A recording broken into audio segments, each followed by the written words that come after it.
আজকে চোপড়ার দিকে নজর থাকবে, কেননা আজ চোপড়ায় রাজ্যপাল সকালে কিষানগঞ্জ পৌঁছন সিভি আনন্দ বোস, স্টেশন থেকে ইসলামপুর গেস্ট হাউসে রাজ্যপাল।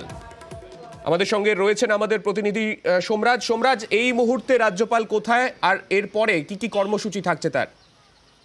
দেখো, রাজ্যপাল সিভি আনন্দ বোস ইতিমধ্যে ইসলামপুর সার্কিট হাউস এসে পৌঁছেছেন, আর কিছুক্ষণ বাদেই তিনি বেরোবেন চোপড়ার উদ্দেশ্যে রওনা দেবেন। মূলত নিহত শিশুর পরিবারের সদস্যদের সঙ্গে কথা বলবেন রাজ্যপাল সিভি আনন্দ বোস, পাশাপাশি বিএসএফ এর আধিকারিকদের সঙ্গেও কথা বলার কথা রয়েছে রাজ্যপাল সিভি আনন্দ বোসের।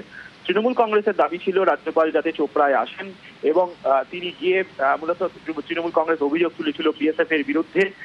ফলত সেই প্রেক্ষাপটে দাঁড়িয়ে রাজভবনের তরফে ইতিমধ্যে বিএসএফ এর থেকে রিপোর্ট চাওয়া হয়েছে।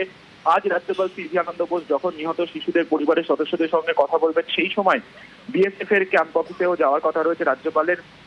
সেখানে গিয়েও বিএসএফ এর আধিকারিকদের সঙ্গে কথা বলবেন রাজ্যপাল সিভি আনন্দ বোস। ইতিমধ্যেই তৃণমূল কংগ্রেসের তরফে গোলাম রব্বানী এবং কানাইয়ালাল আগারওয়াল তারা এসেছিলেন এবং তারা এসে রাজ্যপালকে স্বাগত জানান এবং তারা জানান যে রাজ্যপালের তাদের দাবি ছিল যাতে রাজ্যপাল আসেন চোপড়ায় এবং তার জন্যই তারা স্বাগত জানাতে এসছেন। তবে তারা এটাও দাবি জানাচ্ছেন যাতে রাজ্যপাল গোটা বিষয়টাতে নিরপেক্ষভাবে তদন্ত করে। ইতিমধ্যে রাজ্যপাল সিভি আনন্দ বোস বিএসএফ এর থেকে রিপোর্ট চেয়ে পাঠিয়েছেন। মনে করা হচ্ছে এই রিপোর্ট নিয়েই রাজ্যপাল বিএসএফ এর আধিকারিকদের সঙ্গে কথা বলবেন। সকাল 10:30 থেকে 11টার মধ্যেই রাজ্যপাল সিভি আনন্দ বোস চোপড়ায় পৌঁছাবেন, তেমনটাই রাজ্যপালের সফরসূচি তৈরি হয়েছে। ধন্যবাদ সোমরাজ।